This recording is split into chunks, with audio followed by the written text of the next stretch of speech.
ఓం నమః శివాయ. ఓం నమో నారాయణాయ. కర్మ నివారణ నరదృష్టి నివారణ తులాభార కాల భైరవాయ నమో నమః. ఓం దిగంబరాయ విద్మహే గజవాహనాయ ధీమహి తన్నో కపాలకాల భైరవ ప్రచోదయాతు. ఇంద్రాణి శక్తి దేవ్యై నమోస్తుతే. హరి ఓం. మా ఛానల్కి స్వాగతం. చూస్తున్న వీక్షకులకు ప్రేక్షకులకు ప్రియ కాల భైరవ భగవద్బంధువులకి స్వాగతం పలుకుతూ మమ్మల్ని ఎంతగానో ఆదరిస్తూ ఉండబడినటువంటి ప్రియ సోదర సోదరీమణులకు, సనాతన ధర్మ సంరక్షకులకు, జ్యోతిష్య అభిమానులకు గురువుల యొక్క ఆశీస్సులు అందరిపైన ఉండాలని, అందరికీ శ్రీ కపాల కాళ భైరవ స్వామి ఆశీర్వాదాల చేత అందరూ నిండు నూరేళ్ల ఆయురారోగ్యాల చేత విద్యార్థులకు విద్య, ఉద్యోగస్తులకు వ్యాపారస్తులకు వ్యాపార ఆకర్షణ, ధనాకర్షణ కలిగి ఎవరికి ఎలాంటి కష్టాలు లేకుండా ఐశ్వర్యాన్ని, ఆనందాన్ని, కష్టపడే తత్వాన్ని ప్రసాదించాలని కాళభైరవ స్వామిని కోరుకుందాం. 16/7/2024 నుండి 31/7/2024 వరకు పుట్టినటువంటి వారందరికీ కూడా ముందస్తుగా జన్మదిన శుభాకాంక్షలు. గతంలో వివాహం చేసుకున్న వారికి వివాహ వార్షికోత్సవ శుభాకాంక్షలు. ద్వాదశ రాశుల్లో గ్రహ గమనాల్ని వీక్షింపచేద్దాం. వృషభ రాశిలో కుజుడు మరియు దేవగురు బృహస్పతి సంచార స్థితి. కర్కాటక రాశిలో రవి బుధ సంచార స్థితితో బుధాదిత్య రాజయోగం మరియు శుక్రుడు అక్కడే సంచార స్థితి. కన్యరాశిలో కేతు సంచార స్థితి. కుంభరాశిలో శని భగవానుడు స్వక్షేత్ర వక్ర గమన సంచార స్థితి.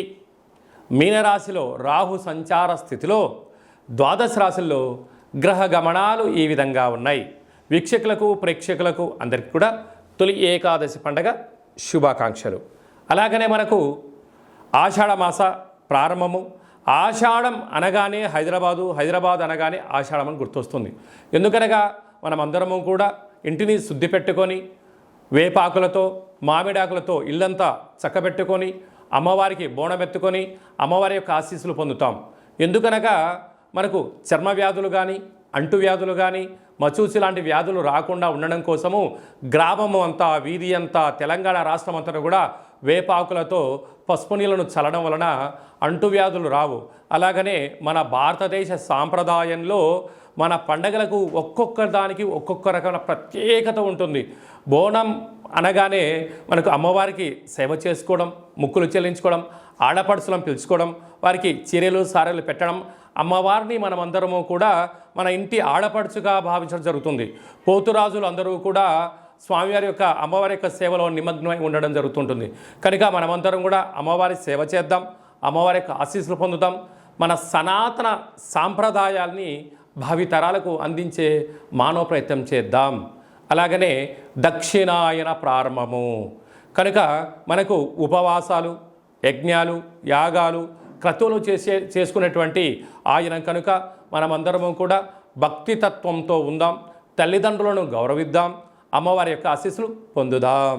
ఆషాఢమాస పూర్ణిమ బహుళాష్టమి సందర్భంగా వృశ్చిక రాశి వారికి ఒకవైపు అర్ధాష్టమ శని భగవానుడు కుంభరాశిలో వక్రగతి సంచారం చేయనప్పుడు ఎలాంటి యోగాన్ని పొందాలి, ఎలాంటి కష్టాలను నిర్మూలించుకోవాలో ఈ వీడియోలో సవివరంగా సంపూర్ణంగా తెలుసుకుందాం.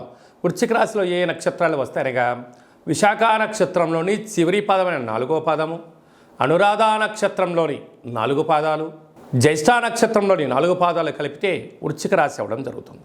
చాలామందికి పుట్టినటువంటి కాల సమయంలో డేటా ఆఫ్ బర్త్లో లేనటువంటి కారణం వలన పేరు యొక్క మొదటి అక్షరాన్ని అనుసరిస్తూ ఆ రాశిని తెలుసుకొని ప్రయత్నం చేద్దాం. తో, నా, నీ, ను, నే, నో, యా, ఈ, యు అక్షరాల వర్ణుడు వృశ్చిక రాశి జాతకులే. అర్ధాశ్రమ శని భగవానుడు వక్రగతిలో సంచారం చేయడం వలన మీరు ఎంతో కష్టపడి పైకి వెళ్ళాలి, ఉన్నతమైన స్థాయికి ఎదగాలి అని చెప్పి నిరంతరం మీరు కృషి చేస్తూ ఉంటారు. కొందరు పని కట్టుకొని వారి మూర్ఖత్వాన్ని మీకున్న జ్ఞానానికి జోడించి మీ దగ్గర ఉన్న ధనాన్ని, సమయాన్ని పట్టుకుపోయి మిమ్మల్ని పిచ్చోలు చేయడానికి అనేక మంది ఎదురు చూస్తూ ఉన్నారు. కనుక వీలైనంత వరకు ఎవరు మనవారు, ఎవరు పరాయవారు, ఎవరితో మీరు ఎంత దూరంగా ఉంటే మీ జీవితం అంత సేఫ్గా ఉంటుంది, మీ సమయం వృధా అవ్వదు, మీ ధనం వృధా అవ్వదు అని చెప్పి మీరు ఆలోచించుకోవాలి. మీరేమనుకుంటారంటే అంతా నా వాళ్ళే అనుకుంటూ ఉంటారు, కానీ ధనం నీ దగ్గర ఉన్నంత వరకే నువ్వు వాళ్ళ వాడివి. నీ దగ్గర ధనం లేదని ఒక్కసారి పాస్ ఆన్ చేయండి. ఒక్కరికి ఫోన్ చేసి ఒక్క పూట భోజనం పార్సల్ పంపించామని చెప్పి ఒక్కసారి అడగండి. మరొకరు ఎవరైనా మీకు ఫోన్ చేస్తే మిమ్మల్ని మీరే పరీక్షించుకోండి. ఎందుకనగా వృశ్చిక రాశి జాతకులు బోళా శంకరుడు లాంటి వాళ్ళు. ఎవరైనా ఆకలి అని అడగకముందే మీరు వెళ్ళి అన్నం పెడుతూ ఉంటారు. మీరేమనుకుంటారంటే అయ్యో వాళ్ళు ఆకలి తీర్చానని మీరు అనుకుంటారు. వాళ్ళేమనుకుంటారంటే నీకు ఎక్కువై నాకు పెట్టావని వాళ్ళు అనుకుంటూ ఉంటారు. కనుక మీ భ్రమలో నుంచి మీరు వీడండి. ఏది సత్యం, ఏది ధర్మం, ఏది న్యాయం, ఏది మీ వ్యక్తిగతం, ఏది మిమ్మల్ని పరాయి వాళ్ళు వాడుకుంటున్నారో మీరు ఒక్కసారి ఆలోచించగలిగితే శని భగవానుడు వక్రగతిలో మీకు బుద్ధుడికి రావి చెట్టు కింద జ్ఞానోదయం అయినట్టుగా మీకు కూడా ఆలోచన చేసే శక్తి కలుగుతుందని చెప్పి గమనించాలి. కనుక ఈ ఆషాఢమాస పూర్ణిమ రోజు కానీ అష్టమి రోజు కానీ మీరు ఒక కొబ్బరికాయను సగభాగాన్ని పగలగొట్టి అందులో నువ్వుల నూనెను కానీ కొబ్బరి నూనెను కానీ వేసి అందులో నవధాన్యాలను అందులో వేసి 8 వైపుల ఒత్తులు వేసి వెలిగించి ఇంట్లో దండం పెట్టుకొని ఈ యొక్క దీపాన్ని తీసుకొని వెళ్ళి ఆ కాళికామాత ముందర, ఆ మైసమ్మ ముందర, ఆ అమ్మవారి ముందర శాఖబోసి పెట్టిరండి. నూనెలో అంటే దీపం వెలిగించిన తర్వాత నూనె ఎలా కరిగిపోయి వెలుగు ఎలా ఉంటుందో కష్టాలు తగ్గుముఖం పట్టి ఐశ్వర్యం మీ సొంతమవుతుందని చెప్పి గమనించాలి. అలాగనే పంచమ స్థానంలో రాహు సంచార స్థితి ఉన్నారు. తల్లిదండ్రులైనా, అన్నదమ్ముళ్ళైనా, అక్క చెల్లెలైనా, సన్నిహితులైనా మీ యొక్క సమయాన్ని డబ్బులు వాడుకోవడానికి సిద్ధంగా ఉన్నారు. కనుక వీలైనంత వరకు ధర్మ మార్గంగా ఉండండి. లేని గొప్పలు చెప్పుకోవద్దు, లేని ఇబ్బందులు కూడా మీరు తెచ్చుకోవద్దు. సప్తమ స్థానంలో కుజుడు సంచారం చేయడం వలన, కుజదోష ప్రభావం కారణం వలన దూరావాయు జల ప్రయాణాలు పెట్టుకోవద్దు. మీ జన్మ నక్షత్రం రోజున పూర్ణిమ అష్టమి తిథి ఎందున నదిలో దూకడాలు, సముద్రంలో ప్రయాణం చేయకపోవడం యోగదాయకం అని చెప్పి గమనించాలి. భాగ్యస్థానంలో బుధాదిత్య రాజయోగం కారణం వలన ప్రభుత్వ ఉద్యోగం ప్రయత్నం చేసేవారికి చాలా మంచి కాలము. అనుకుంటున్న విజయం మీ సొంతమవుతుంది. నూతనమైన వస్త్ర బంగారు ఆభరణాలు, భార్యకు భర్త, భర్తకు భార్య, ఇటు పుట్టింటి వారికి అటు అత్తవారింటికి బహుమతులు ఇచ్చి పుచ్చుకోవడం వలన అన్యోన్యత, అనురాగం, ప్రేమానురాగాలకు మీ సొంతమై తీర్థయాత్ర కార్యక్రమాల్లో అన్నింటా విజయం మీ సొంతం కాబోతుంది.